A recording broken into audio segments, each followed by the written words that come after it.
And you are watching your Gyanpur academy channel. आशा करती हूँ कि आप सभी स्वस्थ होंगे, मस्त होंगे और अपनी लाइफ में पॉजिटिव अप्रोच के साथ आगे बढ़ रहे होंगे। तो दोस्तों, आज हम लोग पार्ट्स ऑफ स्पीच का थर्ड कैटेगरी पढ़ेंगे, जो है वर्ब।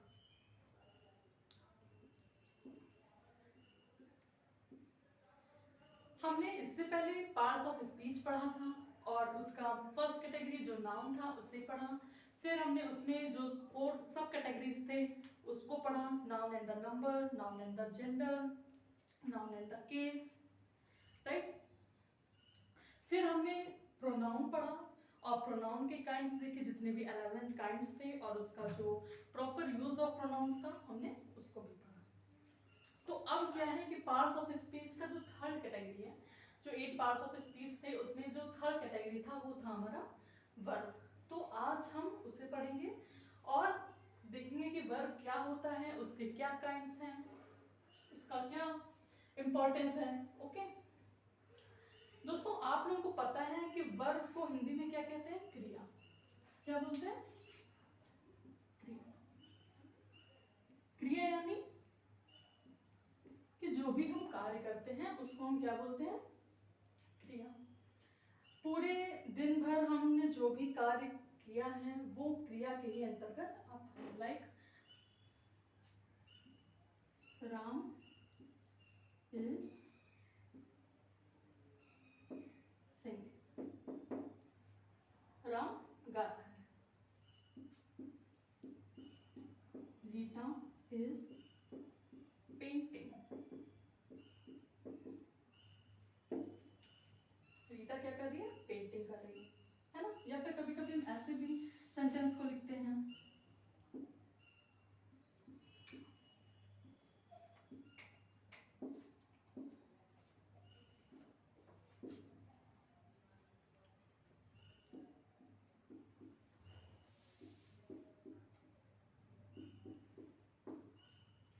ओके। अभी मैं यहाँ पे क्या कर रही हूँ कि आपको हर एक काइंड का एक एग्जाम्पल आप समझ लो ये है, बाद में मैं इसे क्लासिफाई करूंगी कि किसके अंडर कैटेगरी कौन सा एग्जाम्पल आएगा। ओके, एक और ले लेते हैं। सारे नेम आर से ही हो गए but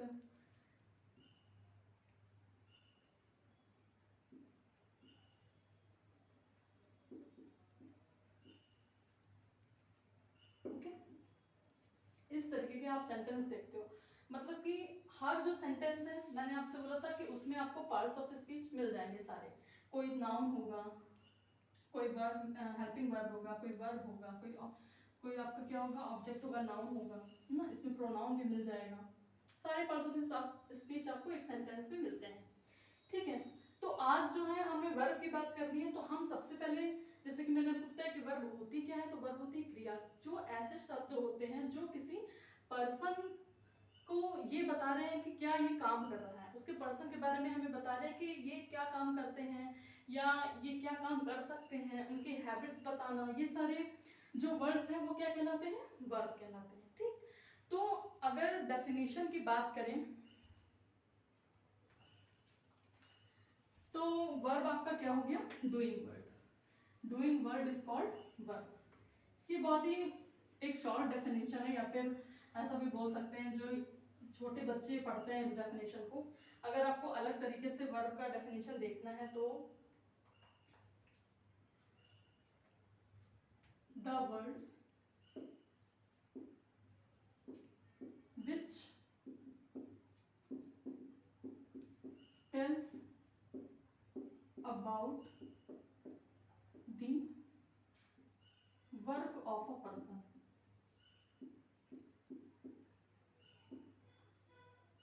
or activities of a person is called verb, है ना। जिस काम से करने का या होने का बोध होता है उसे हम क्या बोलते हैं? क्रिया बोलते हैं, ठीक है। तो ये आपकी होगी डेफिनेशन। अब वर्ब के कितने काइंड्स हैं? काइंड्स ऑफ वर्ब देख लेते हैं। ऑब्वियसली जब नाउन के काइंड्स हैं, जब प्रोनाउन के काइंड्स हैं, तो वर्ब के भी काइंड्स होंगे, राइट। वर्ब टू टाइप्स के होते हैं, two kinds of verb are there. कौन कौन से? फर्स्ट है ट्रांजिटिव और सेकंड इंट्रांजिटिव।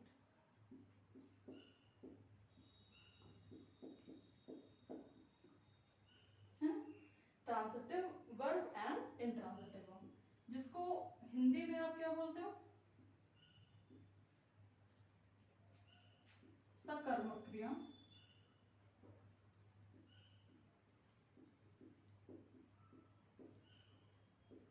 है ना। ट्रांजिटिव वर्ब को हिंदी में सकर्मक क्रिया और इंट्रांजिटिव को अकर्मक, है ना। तो अब आपने जब इसका हिंदी मीनिंग अगर आपको पता है तो समझ में आ रहा है कि सकर्मक, है ना। इसमें क्या होता है कि ऑब्जेक्ट अगर होगा सेंटेंस में, ओके, कि ऐसी वर्ब जो विदाउट ऑब्जेक्ट के इनकम्प्लीट होती हैं उनको हम क्या बोलते हैं? Transitive verb, okay.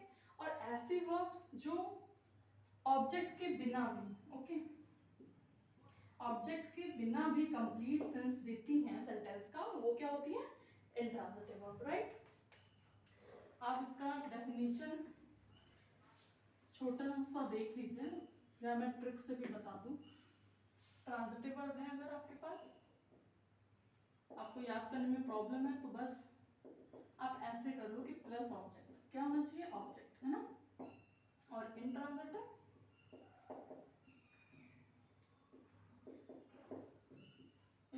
में क्या होगा? ऑब्जेक्ट नहीं होगा, है ना। या फिर वर्ड्स में ट्रांजिटिव में क्या होगा कि includes object, does not include object, okay, right. अब ऑब्जेक्ट भी दो टाइप के हैं, ठीक है, वो भी हम देख लेते हैं। अब आप कहोगे कि ऑब्जेक्ट तो हमने सुना ही नहीं कि दो काइंड्स के होते हैं, बहुत ही रेयरली जब आप बहुत ज़्यादा थॉरो रीडिंग करते हैं, थॉरो लर्निंग करते हैं, तभी आपको पता चलता है कि हाँ ऑब्जेक्ट जो है वो टू टाइप्स का है। तो लेट मी टेल यू कि ऑब्जेक्ट टू टाइप्स के किस तरीके से? डायरेक्ट,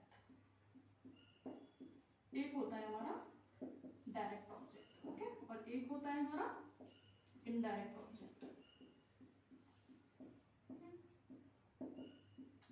अब डायरेक्ट ऑब्जेक्ट में क्या होता है? डायरेक्ट ऑब्जेक्ट होता है हमारा थिंग्स के लिए, ओके, यानी वस्तुजनक जो चीजें होती हैं उनको हम क्या बोलेंगे? Direct object. Why? Because you know object जो है वही हमको कहीं ना कहीं बताता है कि एक नॉन लिविंग थिंग है, एक चीज है ना। ऑब्जेक्ट क्या है? एक चीज है। तो थिंग्स होता है, वो होता है आपका डायरेक्ट ऑब्जेक्ट। इनडायरेक्ट ऑब्जेक्ट जो आपका थिंग नहीं है बल्कि क्या है? आपका पर्सन में आ जाएगा, पर्सन और people. If the object is person or the people, then it will come under indirect object, okay.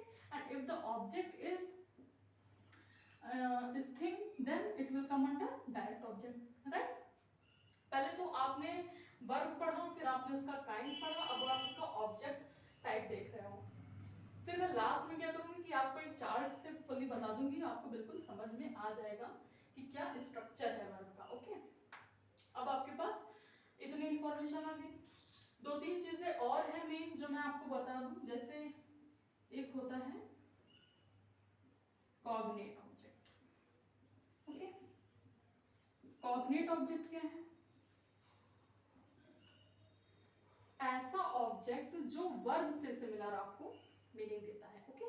The objects which tells you the same meaning as the verb are called cognate objects, okay. Example देख लेते हैं इसमें क्या है। अभी इसके भी examples मैं आपको शो करूंगी, पर जैसे मैंने वो एग्जांपल आपको दिया था कि Riya is sketching a sketch, okay.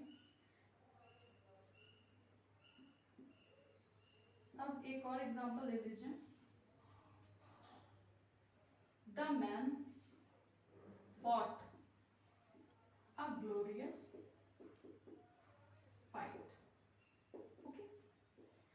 Object आपका क्या है, सबसे पहले तो आपका आप देखोगे फाइट है तो कोई चीज है, ये कोई पर्सन नहीं है, तो आपका आ जाएगा डायरेक्ट ऑब्जेक्ट। ओके, सेकेंडली आपको कैसे पता चला ये कॉग्निट ऑब्जेक्ट है, बिकॉज जो हमारा वर्ब है ना, उससे ही तो ये मिलता जुलता है आपका ऑब्जेक्ट। क्या बोल रहा है कि the man fought a glorious fight, कि जो मैन है उसने बहुत ही अच्छी फाइट लड़ी, बहुत ही अच्छी लड़ाई लड़ी है ना।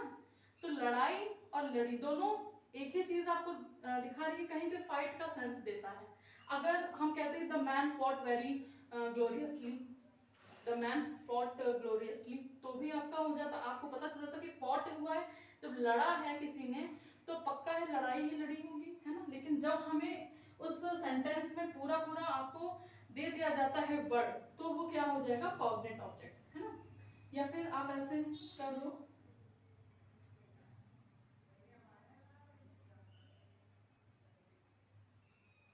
She died very painful death, है ना। अब अगर यहाँ पे डेथ वर्ड नहीं भी होता तो भी हमें पता चल रहा था वर्ब से कि हाँ कोई फीमेल फिगर है जिसका डेथ हो गया।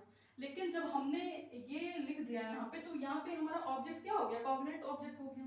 ठीक, क्यों, क्योंकि जो उस अब यहाँ पे बता रहा है कि उसने जो मौत मरी है वो बहुत ही पेनफुल थी। ओके, तो ऐसे जो ऑब्जेक्ट हैं जो आपको सिमिलर मीनिंग देते हैं आपका वर्ब का, वो क्या होते हैं, cognate object. Okay, so these are some important things you must remember. और आपका नेक्स्ट एक और है, क्या होता है, कॉम्प्लीमेंट। क्या होता है, कॉम्प्लीमेंट। कॉम्प्लीमेंट किसको कहते हैं, अब हम क्या देखेंगे कि कॉम्प्लीमेंट किसको कहते हैं। तो ऐसे वर्ड्स या ऐसे फ्रेजेस जो आपको कंप्लीट सेंस देते हैं विदाउट एडिंग अ ऑब्जेक्ट, उसको क्या बोलते हैं, कॉम्प्लीमेंट। ओके, वर्ड्स और phrases that makes complete sense. Okay, वो क्या होते हैं, कॉम्प्लीमेंट होते हैं, राइट। अब अगर आपको वर्ब का स्ट्रक्चर देखना है और उसे बिल्कुल पॉइंट टू पॉइंट लर्न करना है, उसको आपको रिमेंबर करना है, तो बहुत ही अच्छा सा एक अगर मैं चार्ट को बना के दूँ तो आप कभी भी भूलोगे नहीं। जैसे फिर जो रूल्स हैं इसके, ज़्यादा रूल्स नहीं हैं, 4 to 5 रूल्स इंपॉर्टेंट हैं, वो मैं आपको बताऊंगी बाद में। लेकिन फर्स्ट ऑफ ऑल हमें पहले पूरा स्ट्रक्चर देखना चाहिए कि वर्ब का क्या स्ट्रक्चर है। ओके, चलिए देख लेते हैं क्या आएगा आपका वर्ब। ठीक,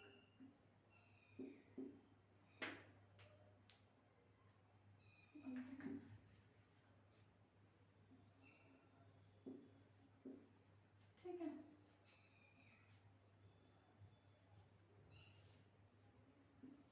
जो मेन काइंड्स हैं आपके वो क्या है,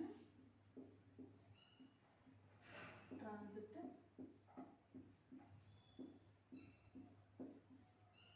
इंट्रांजिटिव।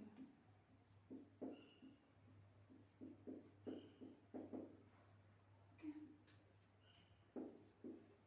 चलिए वर्ड लगा देते हैं। अब इसका क्या मतलब है,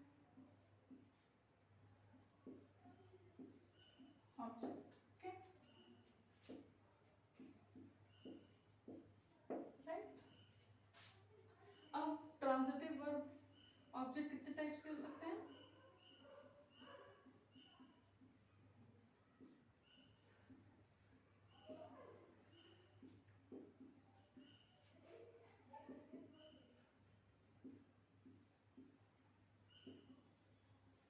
ओके, कितने टाइप्स के हो सकते हैं, डायरेक्ट ऑब्जेक्ट और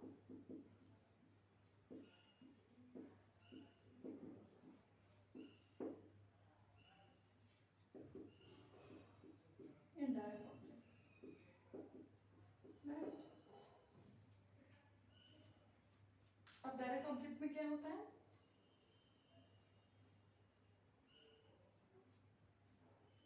थिंग्स, है, इनडायरेक्ट में पर्सन।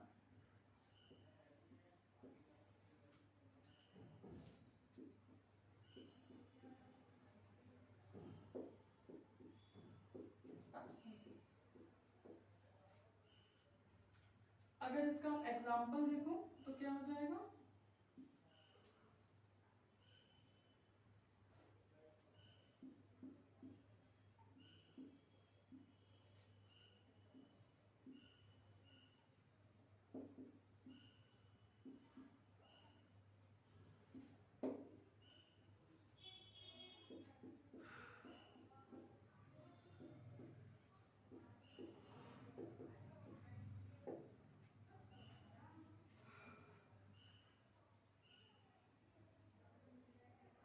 इसके एग्जाम्पल्स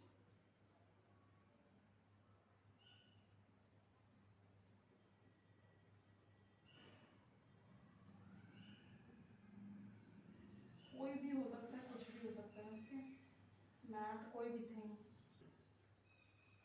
सो ये आपका वर्ब का स्ट्रक्चर है जिसमें आपका ये आ गया वर्ब और फिर हो गए इसके काइंड्स, है ना, ट्रांजिटिव वर्ब और इंट्रांजिटिव वर्ब। जैसा कि मैंने बताया था आपको कि ट्रांजिटिव वर्ब में क्या होता है, ऑब्जेक्ट इंक्लूड होता है, और इंट्रांजिटिव वर्ब में ऑब्जेक्ट इंक्लूड नहीं होता।